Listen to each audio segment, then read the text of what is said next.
Good evening and welcome to the Michael Vogiatzakis for Mayor Show. I'm Brad Wilder. Love him or hate him, one thing is certain. Michael Vogiatzakis is creating a movement in the city of Winnipeg. And he's gaining momentum, connecting with residents and showing people what leadership can look like, all when you put it together with residents before politics. Residents first, politics second. That's how Mike feels. Because this city works best when we put residents first. No doubt about that. When we focus on what matters most. Safe neighborhoods, good jobs, clean streets, affordable housing, reliable services, and safe communities.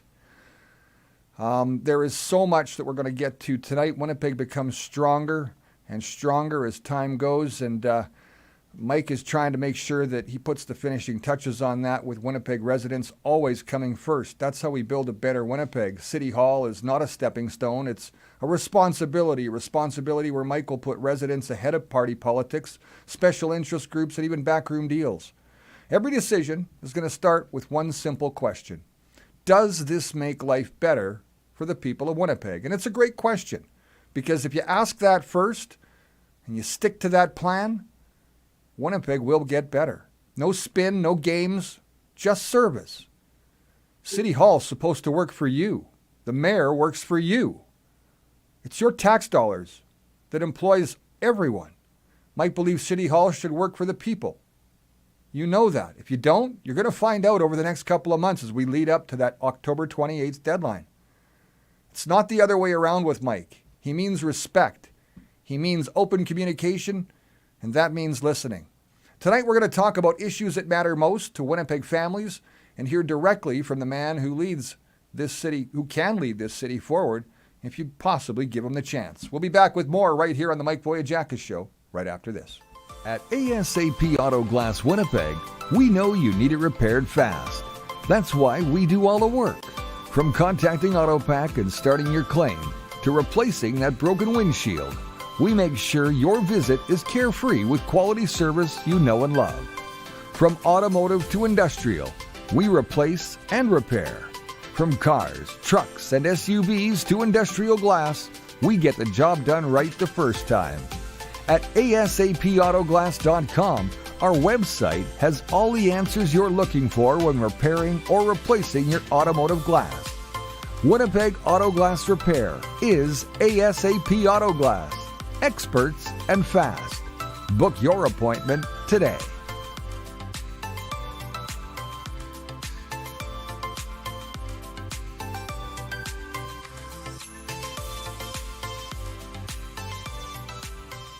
Welcome back, everyone. Well, it's that time of the night. We've got Mr. Mike Vogiatzakis on the show. And Mike, I've got to apologize not only to our viewers, but you as well. You know, last week we had some technical difficulties. And I want to explain what happened because it was something that blindsided me. I had been wondering what had been going on for a couple of weeks. But when we moved to Alberta, we put in the new internet.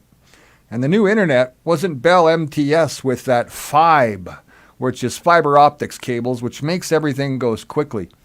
We had to sign up here. We only had two options. We had TELUS or we had Rogers. Now, I never thought about the FIBE aspect. I just thought that everybody was doing FIBE, but as it turns out, after going to the Rogers website, who we originally scheduled to put our internet signal in here in the studio, and we took a look, and they don't advertise their upload speed.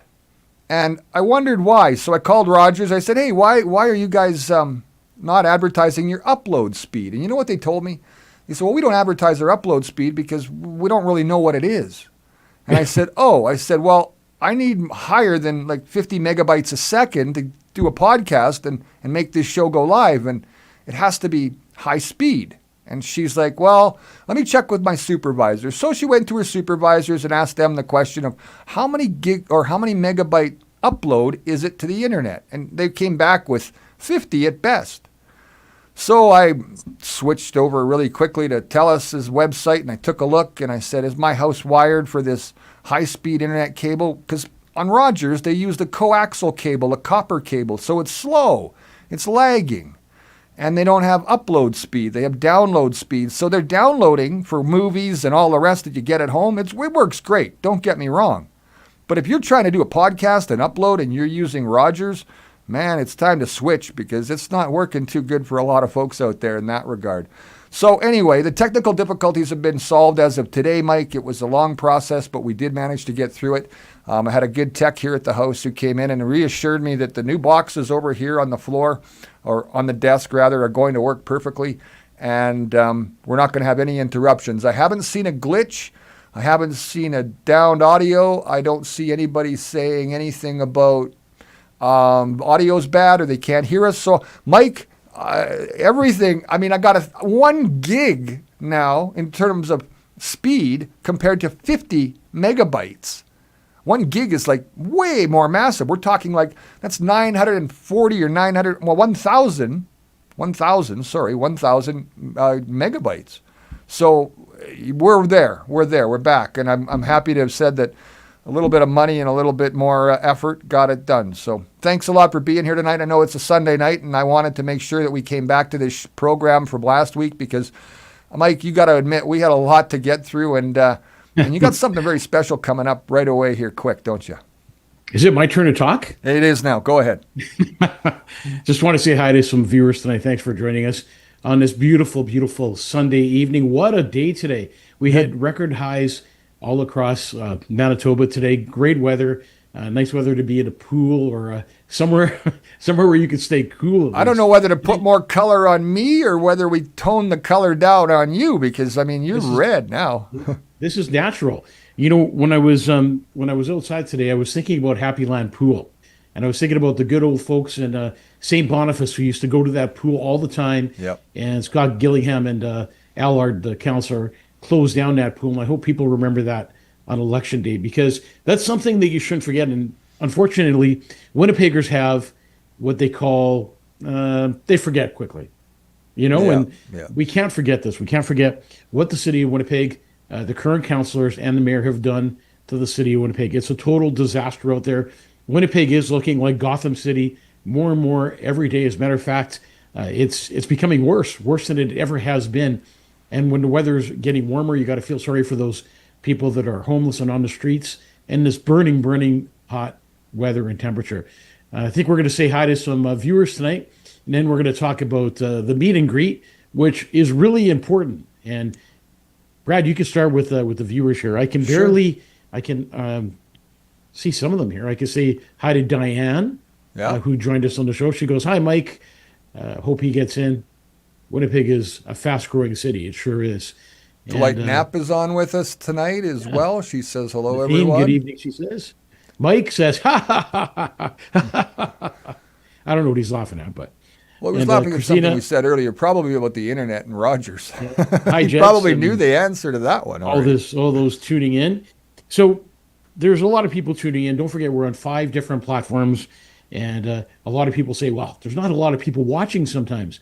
Well, a lot of the people watch the show afterwards, Monday morning or, in the evening or after we're done the show. So we record it anyways and let it go. And we usually don't do a show on a Sunday night, but we have lots to talk about. Brad is flying in to Winnipeg on Tuesday morning, I believe it is. Yep. And he's flying in just to come in and do the meet and greet with us. And the meet and greet is happening at the Park West Hotel, 7 to 9 p.m. We need to make this huge. We need to show Winnipeg and the media and Mayor Gillingham that there's a movement going on that cannot be stopped. We are going to get rid of the current councillor and councillors and the mayor, and we're going to show the city of Winnipeg that we have a massive movement going on, a movement of change, a movement that needs to be common sense. And that's what we're going to do. That's what we're going to bring back. So the meet and greet, again, is at the Park West Hotel. It's between 7 and 9. I'm going to come in at 8 o'clock and do a speech. And I need you to know, you'll be the first ones to hear one of my major platform releases. And it is about crime. It is about the emergency response system, paramedics, and including fire. So it's something you don't want to miss. It's something that for sure is going to change Winnipeg. And you okay, Brad? Yeah. Just a slight technical difficulty there. I got off the page here of one particular thing because I was trying to fix something. So okay, sorry, buddy. So bring a carload full of friends and join us at the Park West. There's going to be A lot of people have also been saying, well, why are you doing a meet and greet way out there on Robin Boulevard? How about the people in the North End? How about the people in Transcona? Well, we're setting up a meet and greet, and I guess we'll call them meet and greet and fundraisers. So here's the insight on why you do meet and greets. If you don't raise money, and people don't know how this works, Brad, but you can only, like myself personally, I can only put $1,500 into my own campaign. And when you put $1,500 in, you get roughly $750 back from the city of Winnipeg. So every time, if you gave $100, you get 75 of that $100 back. So try to give a donation, whatever you can afford, $25, $50, $100, $250 is your best bet, because that's where you get the most money back. And it helps the campaign, and it helps raise money and awareness. And a lot of people see us here on social media where we have a huge following, but they don't see us anywhere else because some people just aren't on social media. So we need to get out there. We need to get billboards, and we need to get all kinds of things moving so people can see us right across Winnipeg. So we're looking forward to that. So your donations will help. The meet and greet is going to be interesting again, as I was saying. We are going to be releasing one of our major platform issues to do with emergency services.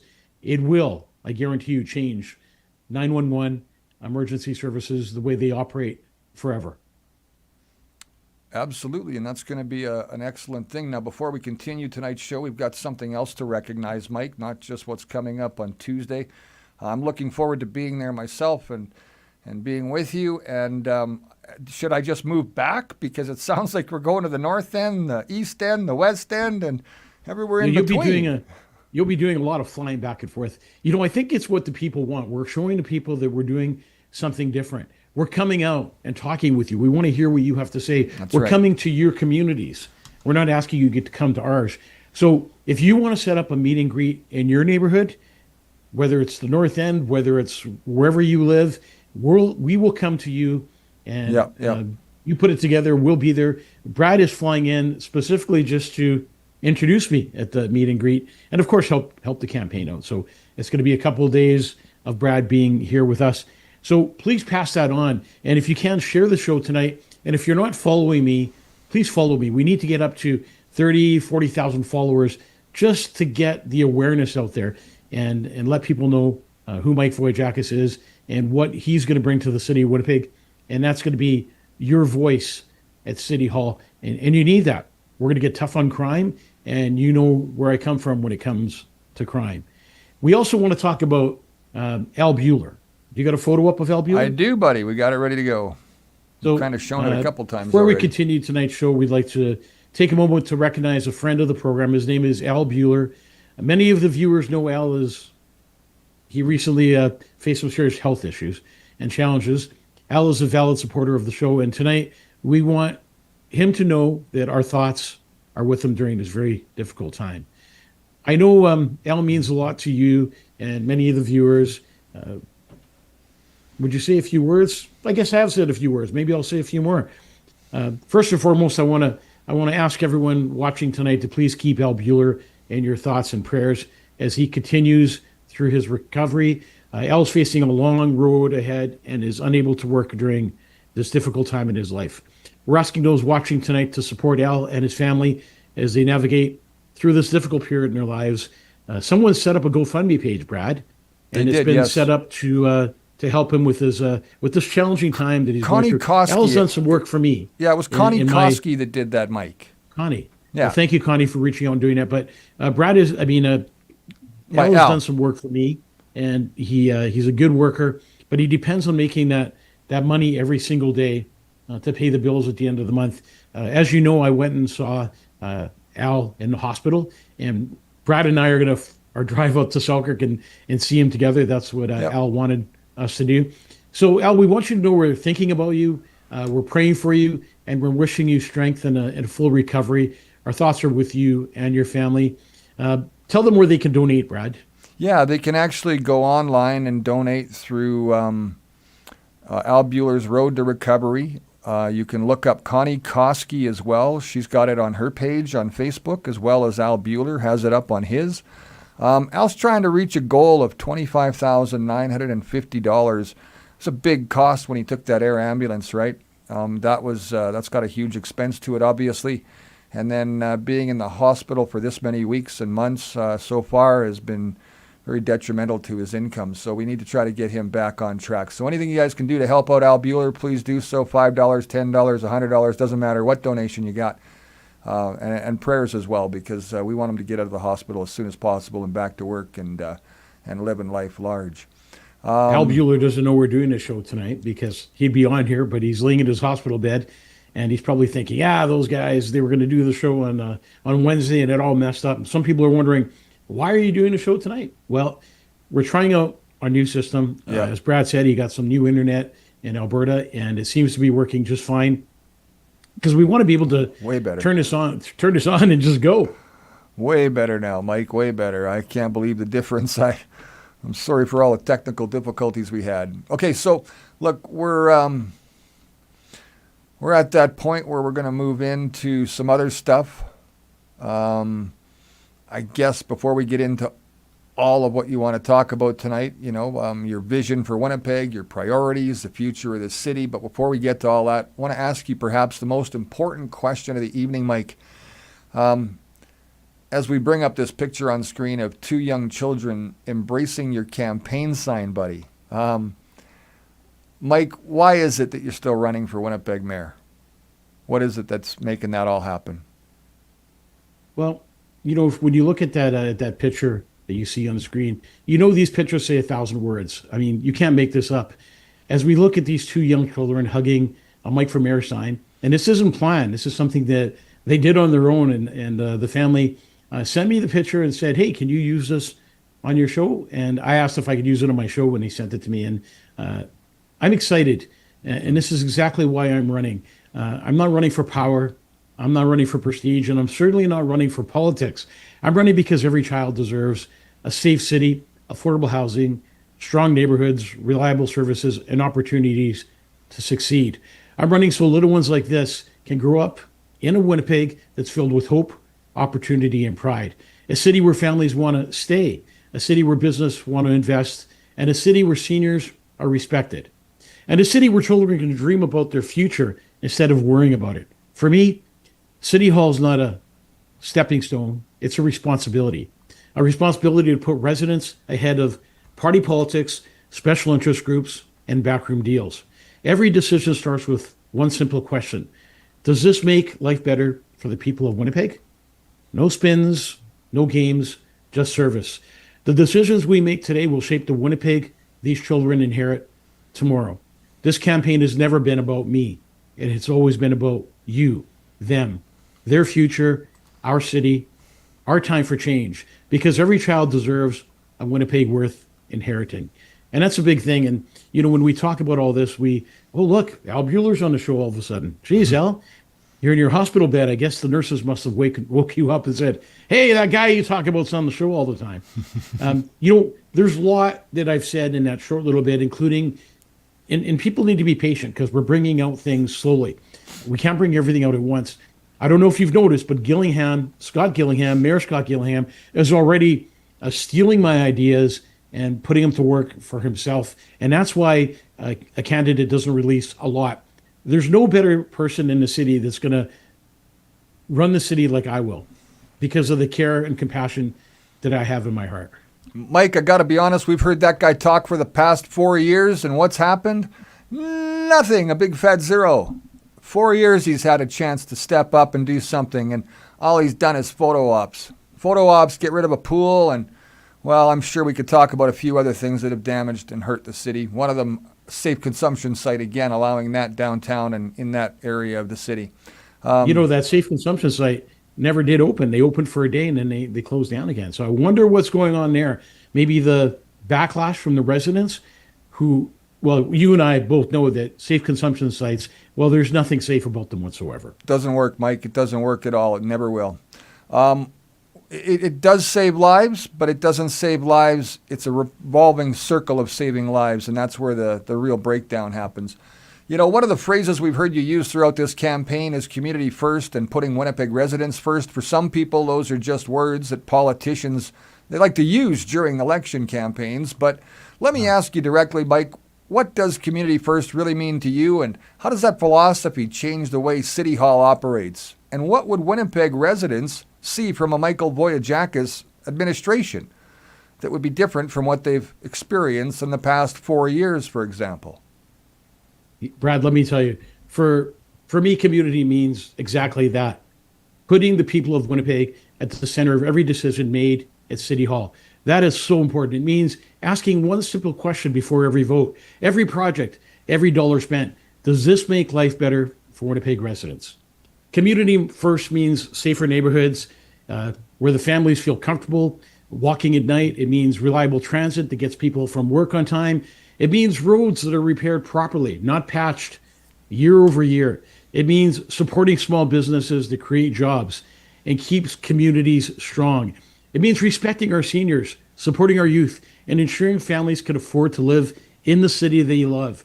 It means listening to residents before decisions are made, not after. It means open communication, transparency. I know transparency is a big word and it's been used a million times, and so is accountability. But transparency and accountability, too often people feel City Hall talks at them, Brad, instead of with them. That needs to change. If elected, my office door will always be open to residents because this city belongs to the people, not the politicians. Community first means putting residents ahead of politics, special interest groups, backroom deals. When Winnipeg residents succeed, Winnipeg succeeds. And that's the kind of city I want to help build. A city that's prosperous, a city that puts people first, and a mayor that's in the mayor's chair that cares about the city, the citizens, and how Winnipeg's run. We need a mayor that's got compassion, lots and lots of compassion and empathy for the city. And the city's been lacking that for a lot of years. It's all business. Everything that goes on in the city is about the almighty dollar. It doesn't seem that they care if families are hurting or not hurting, but I do. I live it every single day of the week. Well, it's funny because now you're talking about Winnipeggers' affordability and how that has really, been one of the driving factors of people's concerns with where things are at in Winnipeg. Affordability on not only, housing, food, gas, but everything, city utilities, city taxes, city infrastructure. Mike, one of the biggest concerns we're hearing, and we're looking through the comments here just a minute ago, and the biggest concern seems to be affordability, like you're bringing up right now. And I think a lot of people want to hear the solution, and how families are struggling to keep up with rising costs is concerning. And you're very concerned about it. You have a mom who's in her 80s and she's living on fixed income as well, a senior who is worried about property taxes, utilities, groceries, and simply making ends meet, Mike. Young families are wondering if they'll ever be able to afford to buy a home, while others are finding it harder than ever to find affordable housing options. Now, what would your administration do to make living in Winnipeg more affordable? And one more part to this, how do we create more affordable housing options and provide support for families and seniors who are struggling? I see that every day, sad enough, Brad. The other day I was actually at a grocery store in line, and I went to buy a few things, and there was a mom there with a couple little kids, and she went up and she was paying for her groceries, and the bill came out to, I think it was $149. And the mom tried to hit her debit card to pay for the bill, and she started taking groceries away and things that the kid needed. And I just said to her, you know what, I'll take care of it for you. And that's compassion, seeing a family have food on their table instead of a family struggling. And this lady gave me the biggest hug ever, and so did the two little ones she had with her. And that's what you're seeing every day of the week.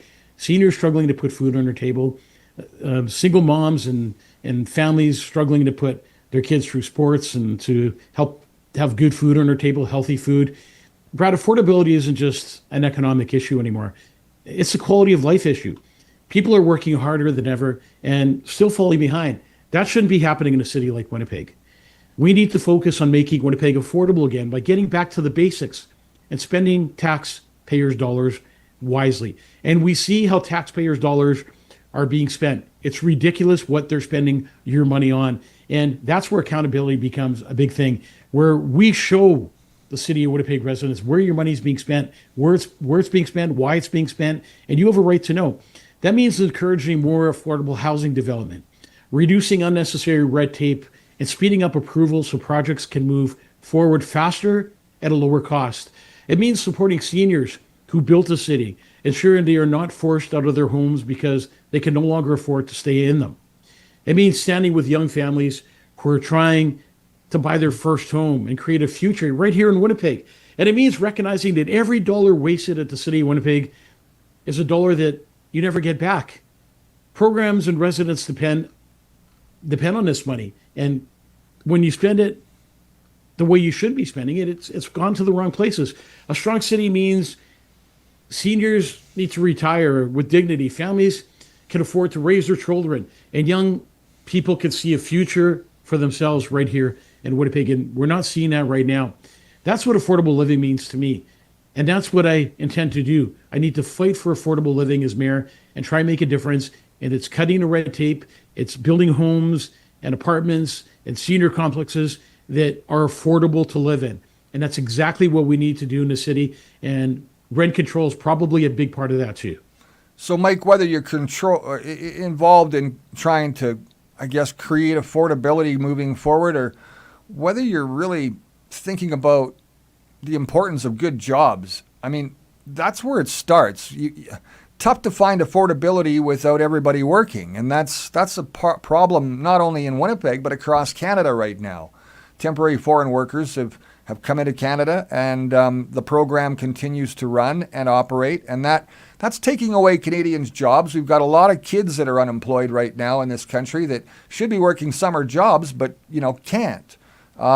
Not that they don't apply, but they're not getting hired for those positions. So let's talk a little bit about the importance of these good jobs, because people want opportunities close to home. They want to work. They want to support their families. They want to support themselves. They want to build a future right in Winnipeg. And how do we ensure good jobs for local people? By supporting local businesses and creating opportunities in our own communities.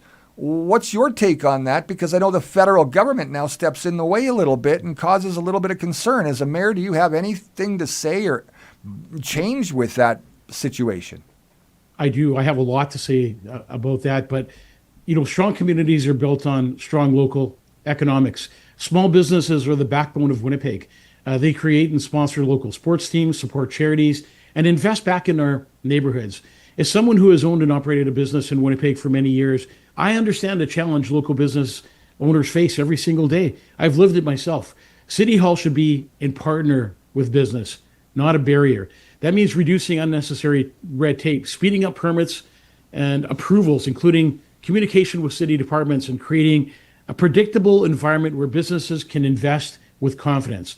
When businesses grow, jobs grow. When jobs grow, families succeed. And when families succeed, communities become stronger.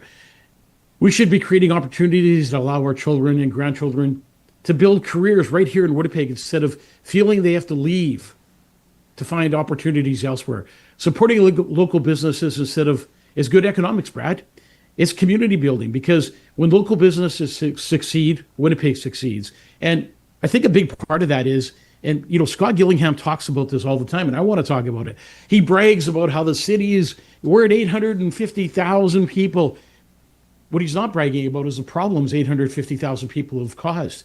Our city's not built, our roads are not built, our buses, our transportation, our housing is not built for that kind of growth. We need to close the doors. We need to take care of the people that are here right now. We need to take care of the Canadians, the young people looking for work. And I know there's many young people. And trust me, as a funeral director, I could share stories with you that are horrifying. I'm talking about horrifying, where, the end result ends up in suicide or drug overdoses or something worse. And I've read some of the notes, the suicide notes, and you see that kids give up when they have no hope. And we need to give our kids and our children in the city hope. We need to give them hope that tomorrow's going to be a better day, that Winnipeg is going to be a better place, that you will be able to find jobs, that there will be opportunity right here in Winnipeg. And part of that opportunity is we're going to talk about it at the meet and greet. One of the most, amazing things we're going to talk about is how we're going to create jobs for young people. And that's through emergency services, 911 being fire, police, and paramedics. It will change the way it operates, because another part of a successful city, Brad, is having a safe city a city where people feel comfortable walking around with their neighborhoods, going to the local grocery store, not being worried about. I mean, you walk around Winnipeg now, and it is so scary. I got on a bus the other day, and even that, the bus wasn't very busy, but I understand what people are saying when you get on the bus and how we need to make that safer too. Mike, I've heard you talk about making Winnipeg cleaner and greener. Now, talking climate change? Probably not. But cleaner streets, more parks, and healthier city for everybody.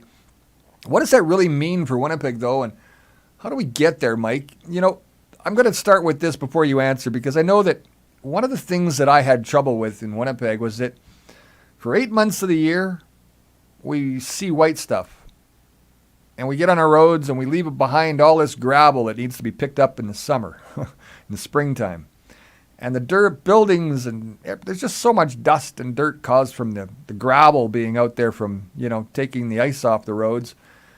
And not to mention all the breakup of the roads themselves, leaving all those potholes behind. But a clean and green Winnipeg is about building a city where people feel proud to live, proud to work, and raise their families. You've got some solutions there. It starts with greener streets and waste and that sort of stuff. Mike, tell me more.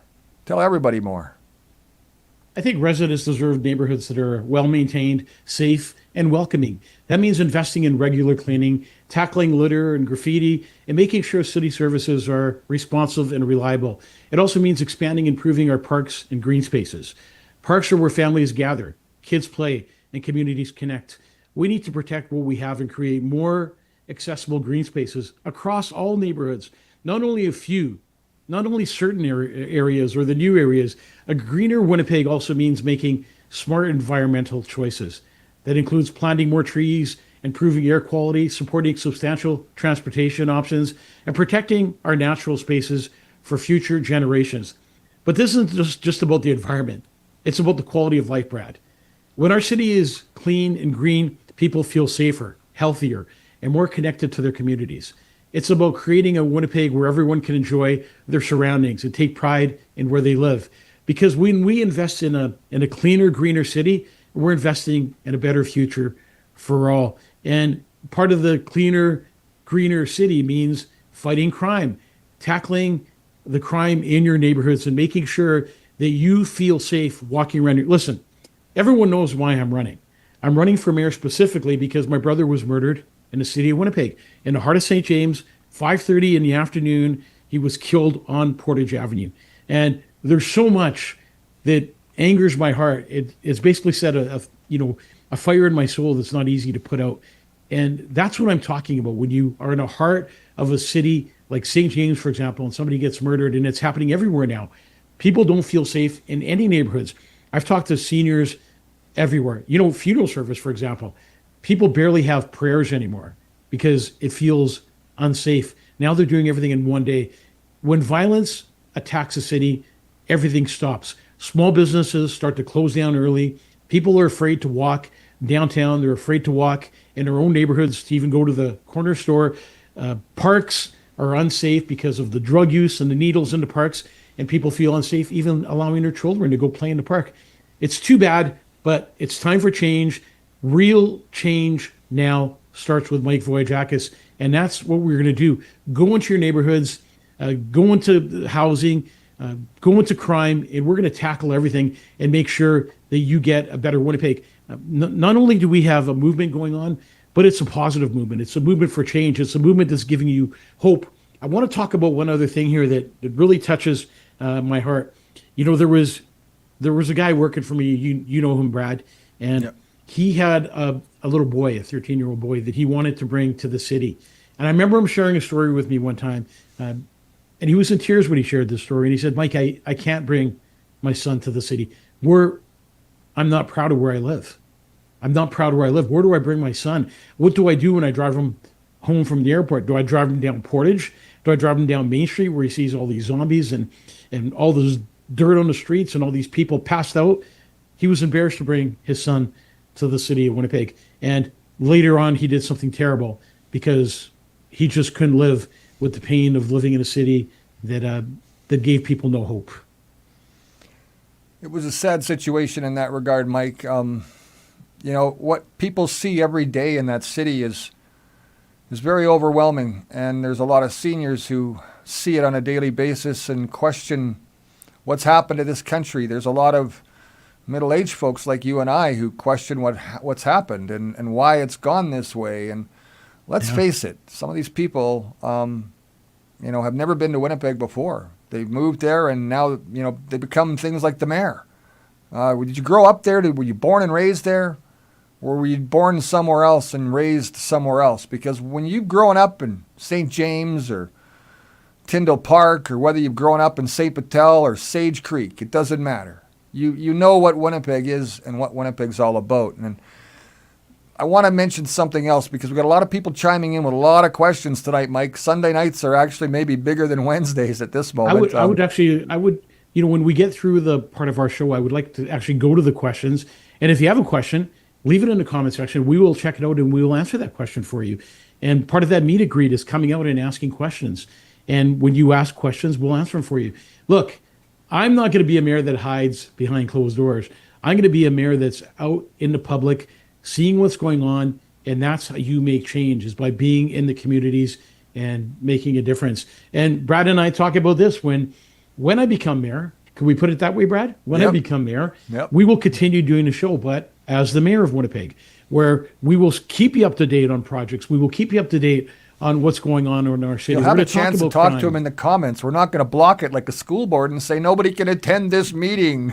It's not a meeting. It's a meeting for you. It's about the citizens. This is the citizens' chance to get engaged, get involved. What you need to know is I'm going to be a different kind of mayor. There will probably never be a mayor like me again in the city of Winnipeg. That's the kind of change I plan on making. There might be if I run. I plan on making change, and I'm going to leave a footprint on this earth forever when I leave this earth. And that's what I want to do, is leave a better future for the next generation. And, we look at those little kids today in the picture, and, when I walk around and I see people walk around with their children, and sometimes I think, if we have another 4 years of Scott Gillingham, what is the city going to look like 4 years I hate to think about it. He has literally done, I don't mean to put down a sitting mayor, but listen, the reality is he has done nothing for the city. People didn't even know who Scott Gillingham was. He was getting on the bus. People didn't have a clue who he was. And now all of a sudden he's becoming Batman, a superstar, coming out, and he's everywhere. Why? Because it's election year. Don't let that fool you, folks. Don't let this mayor fool you, and stay focused. How can you help? Tell your friends about Mike Vogiatzakis.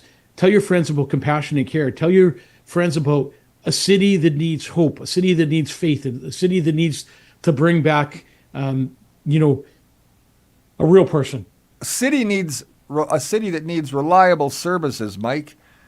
And, whether it's from transit to roads that are maintained, everyday services people count on. That's what Winnipeggers really do want and are trying to make sure the next mayor is going to put some focus into. Residents are frustrated.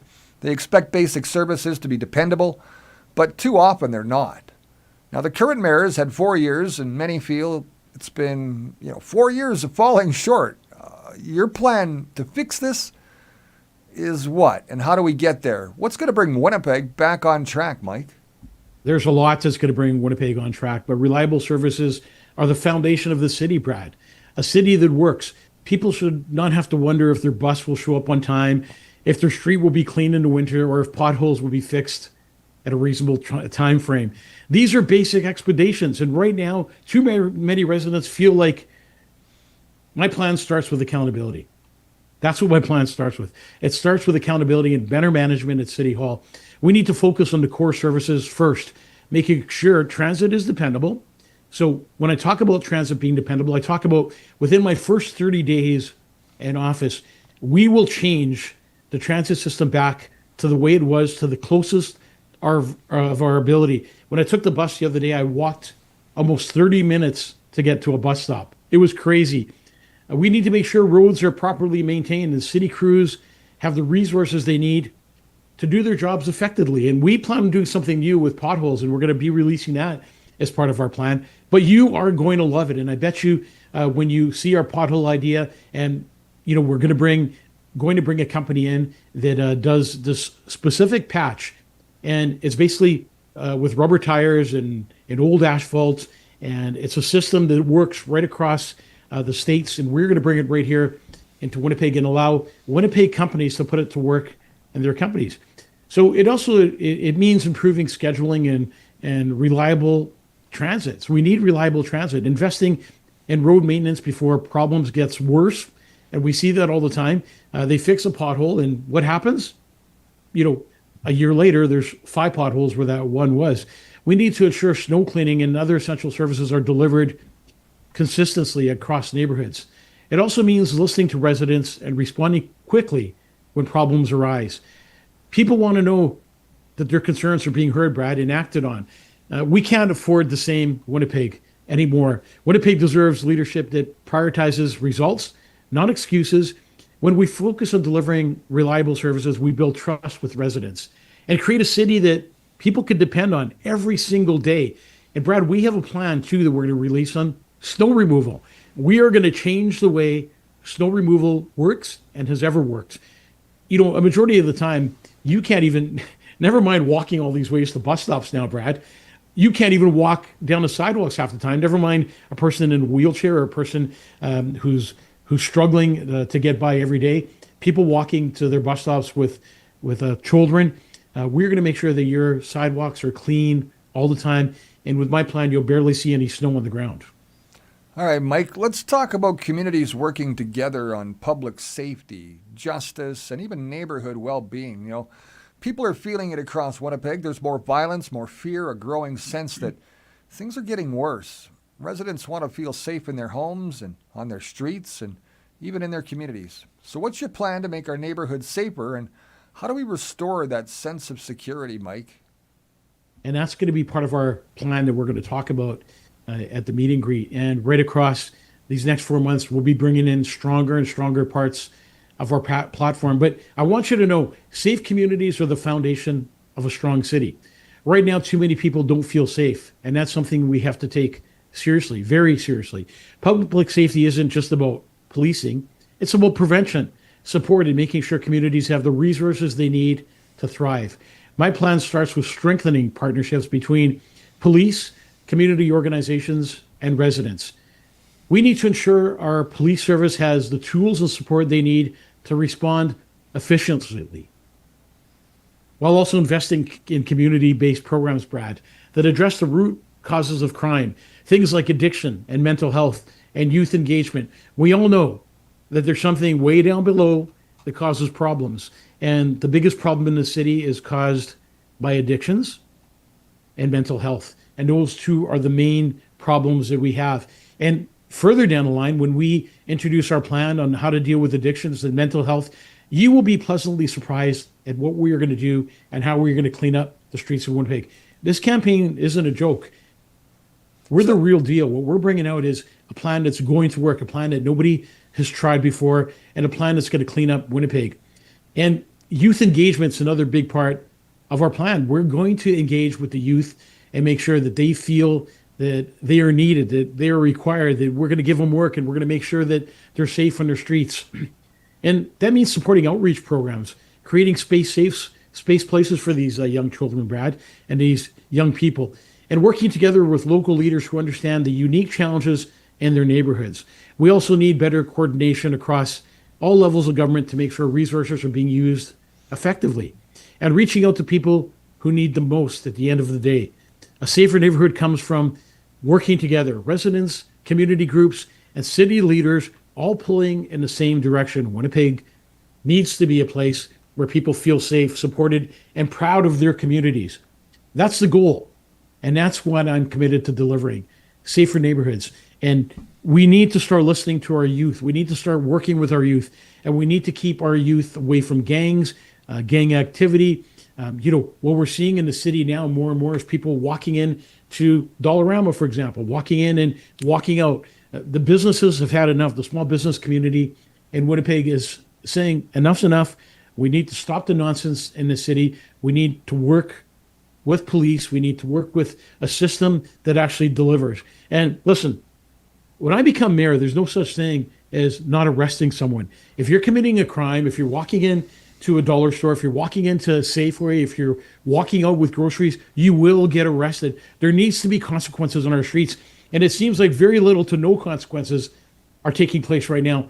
And that perfect example was working with the federal and provincial system to make changes. We got to stop this catch and release program. And yes, I hear it a million times. The mayor has nothing to do with the justice system and with the courts, but the mayor has the strongest voice in the city of Winnipeg. And I plan on using that voice. And I plan on working, not only working, but pushing the federal and provincial government and saying, look, we need a better Winnipeg. We need a stronger Winnipeg. We need your help. And people say this all the time too, and it really bothers me when people say this. Well, Mike, it's happening everywhere. It's just not Winnipeg. What we need to do is make an example out of Winnipeg, set an example of Winnipeg of how to do it right, and let other cities across Canada follow what we're doing. Systems and procedures that work that can be followed by other cities and towns in Canada. We need to go to some questions, Brad, and see what people are saying, and we need to deal with a whole bunch of things, including, racism and all the things that are going on in the city. And somebody said something to me today that I'm going to say, and I wasn't going to, but somebody said to me, a lot of people leave reserves and come onto city streets. And you hear chiefs say this all the time. They go, we need to take care of our people. And the question you have to ask is, well, then why aren't you taking your people off Winnipeg streets who are homeless? And that's a big question to ask. Why are your people on our streets homeless? Why are we not taking them back to the reserves? Why are we not reaching out to give them help? Everyone deserves a second chance. I don't care if you're Aboriginal, if you're whatever nationality you are, you deserve a second chance and you deserve to be taken care of. And each one of our communities needs to take care of our people, whether it's our sons, our mothers, our fathers, or people that belong to our reserves. And that's, I think, a big commitment that we need to make with everyone that's part of Manitoba. Very true, Mike. Very true. And I know you're going to stay on top of all of that. Let's jump into some of the things that have been said over here on the other side of the comments section tonight. Let's get to some questions that they want to get answered really badly and make a few comments from people along the way. So Julie Hull, we'll start here. I want to thank you for throwing in your hat all the way into that ring, Mike.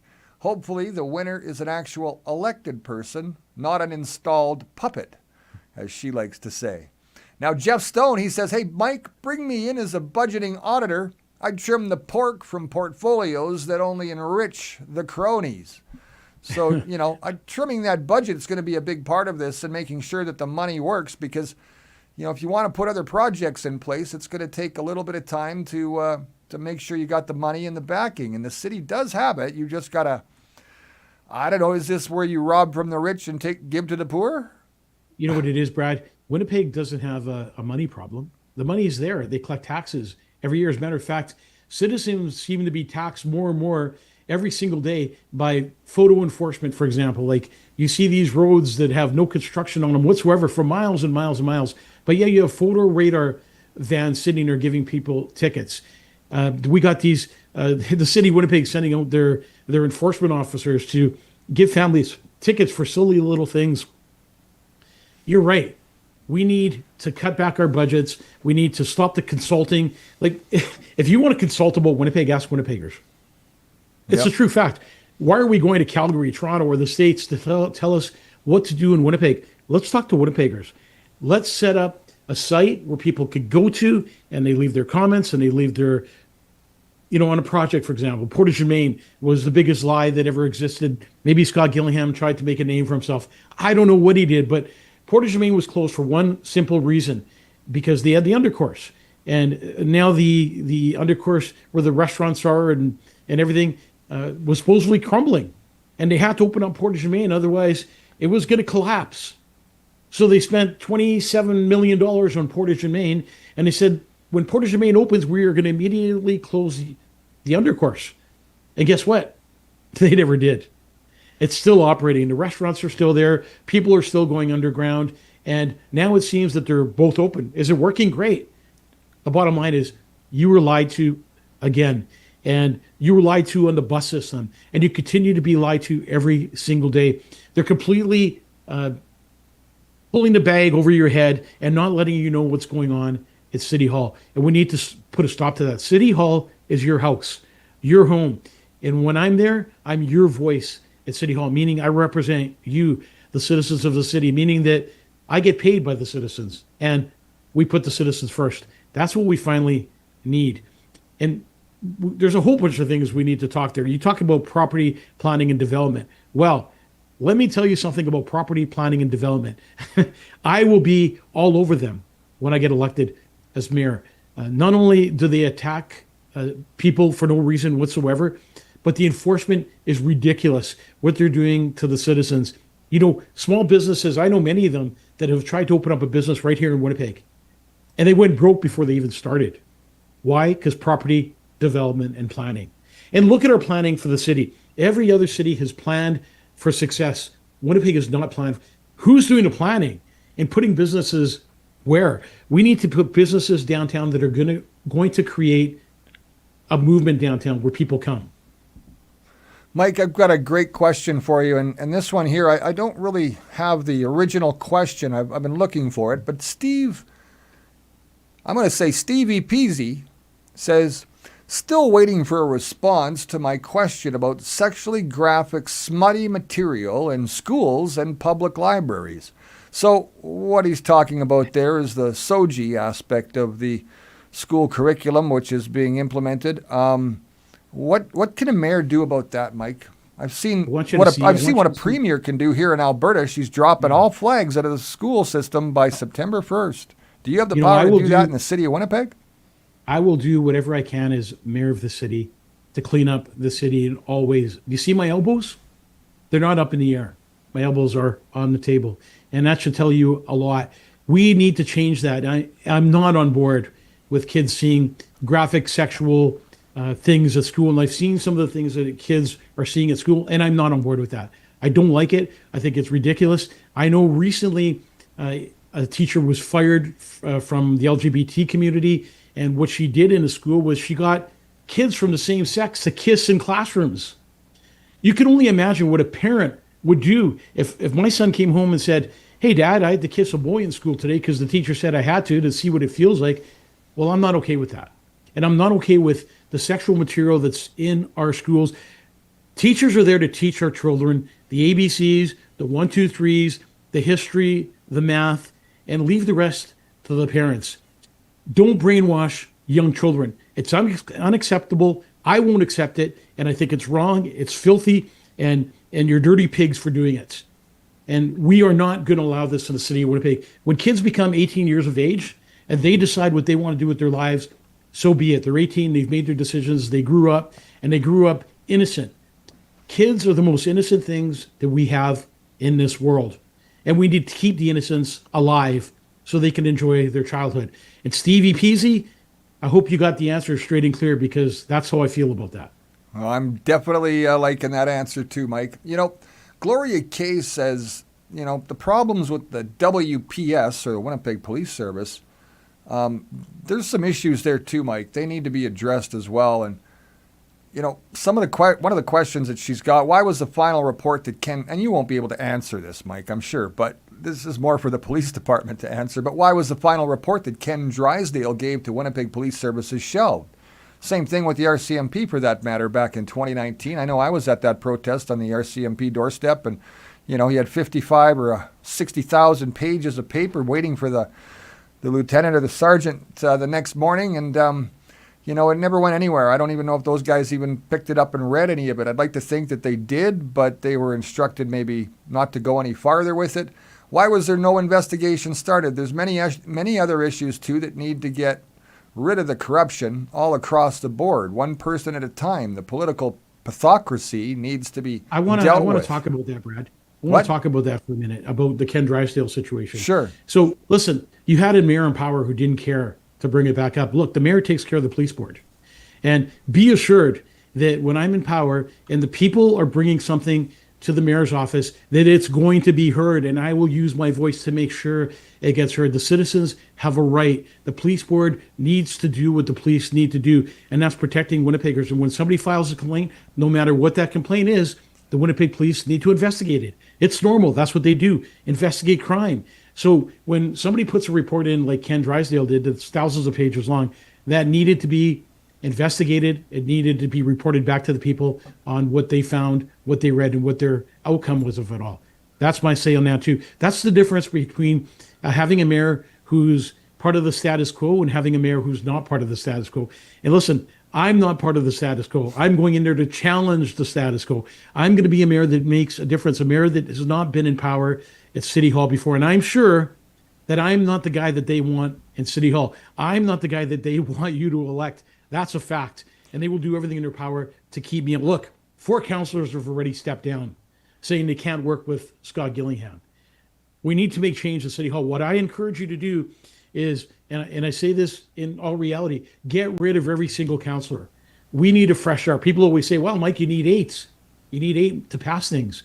Well, let's bring 8 in who are going to have the same mindset, who are going to care about Winnipeggers, who want to be your voice, and are there not for the dollar, but are there for the people. That's the bottom line. All right, Mike. Mike Cherry's got a great question for you. How would you work with the provincial government on the grants that they give the city and council budgets? You know, they give them that money and then the province tells you where they want the money to go after that dollar is budgeted. Do you have any power to stop any of that? Well, I will be working with I will be a pain in the butt for the federal and provincial government because I will be working with them to make Winnipeg better in every way I possibly can, meaning that the money that they give us needs to go to places it needs to go, places that we need help with. That's what a mayor does. A mayor makes sure that the money is allocated to wherever it needs to be to make Winnipeg a safer, better, more viable city. And that's the difference, is being there and making sure that money is allocated where it needs to be. We don't need money going to councillors or mayors or more money being paid to city employees. We need money going back to the people, back to infrastructure, back to the city of Winnipeg. That's where the money needs to go. Well, that's all fine and dandy, Mike. Money-wise, again, budgeting money was taken away from Happy Land Pool and tossed to the side, and the pool is closed. So there's going to be, there's going to be, what I'm getting at is there's going to be programs that are going to need funding that have been budgeted for in the past. Are there things that are going to be written out of the budget, or are you talking about making sure there's enough surplus for all? Because if you're talking about cutting things, I mean, that's what people are most afraid of. Are you going to cut something for them? We're not cutting anything from the city of Winnipeg citizens that they need. And that's why I'm going to be there, to make sure that you have a quality of life, that you're going to be able to feed your families, or you're going to be able to have some money left over so you can enjoy the fruit of your labor. Look, I run a business. I deal with families every single day they come into the funeral home, and I see that the average family is struggling just to pay for a simple cremation. Am I going to make change? Yes. Am I going to make sure money is allocated to the right places? Yes. Am I going to make sure they don't cut your programs? We're going to cut the programs that don't need to be funded. Programs that make no sense whatsoever, and there's a lot of them. I mean, we could do a whole show on money that's going to places that's a total waste, and I don't even know where that money goes afterwards.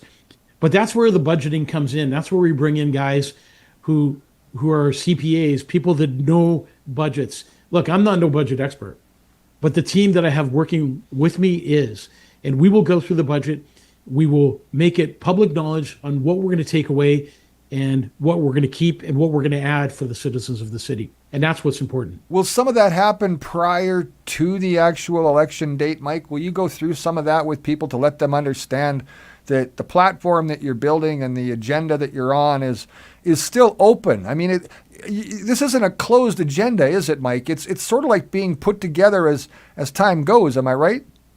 I'm listening to the citizens of Winnipeg. As you know, I post a lot on Facebook, and I ask you to respond. And I listen and I read every single comment that you send in. I'm going to be a people's mayor. You need to know that. There's no gimmicks here. And you need to know this. I don't need a job. I have a job.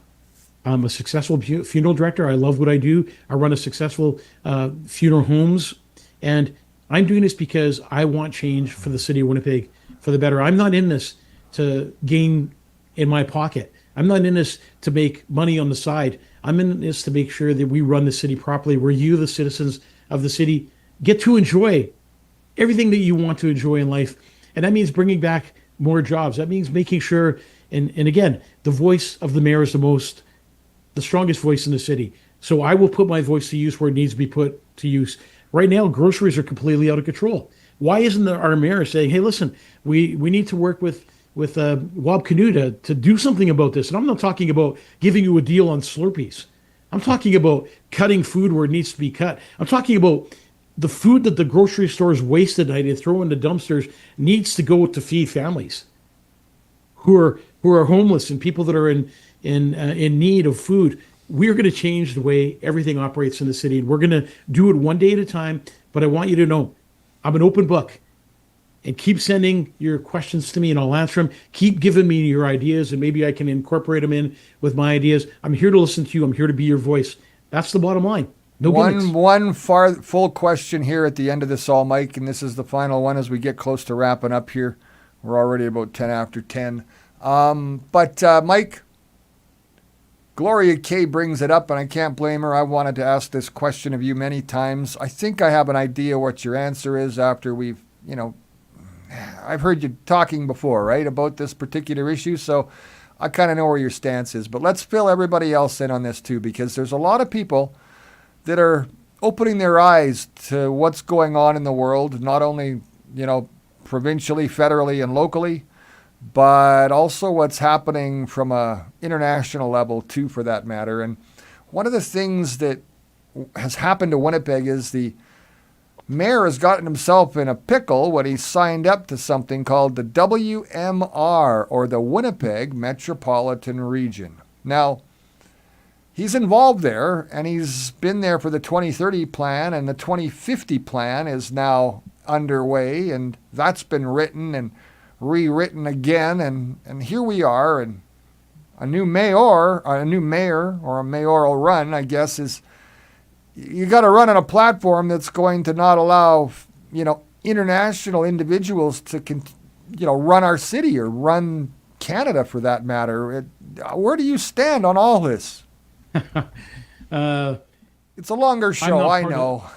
We were at the WMR meeting, and I spoke against it, and Mayor Scott Gillingham was not so happy about that. Listen, I don't believe in the 2030 agenda, and I'm not on board with it.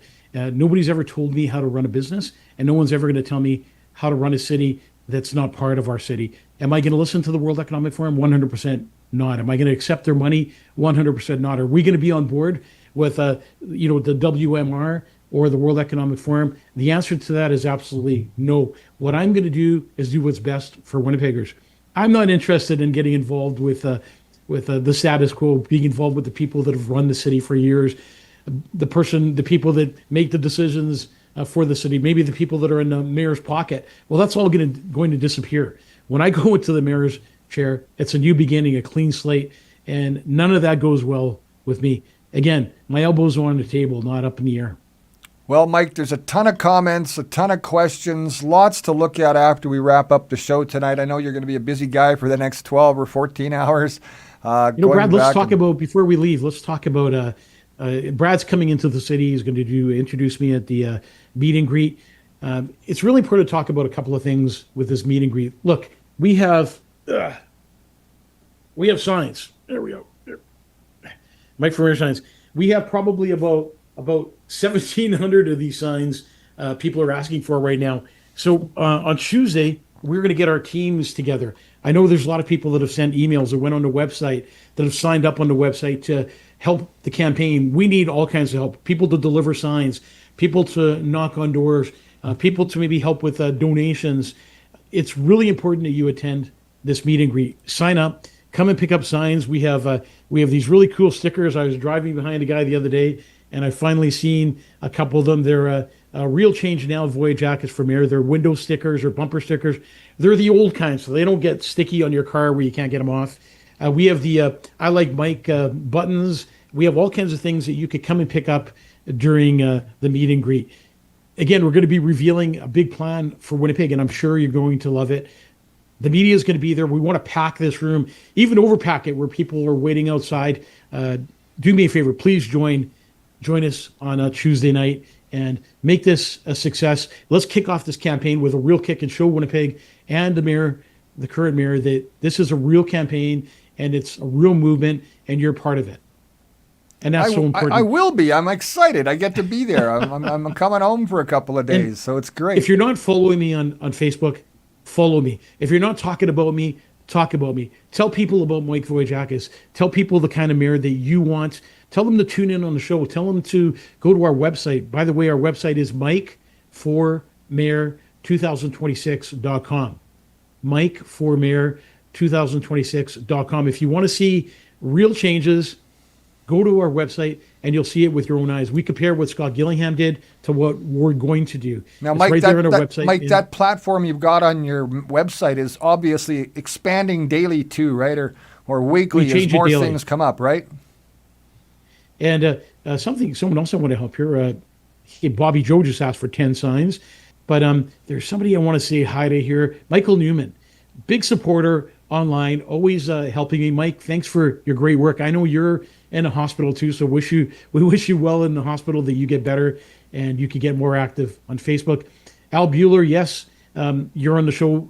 Brad and I are going to drive out to Selkirk and see you. Hopefully they don't move you to the other hospital there.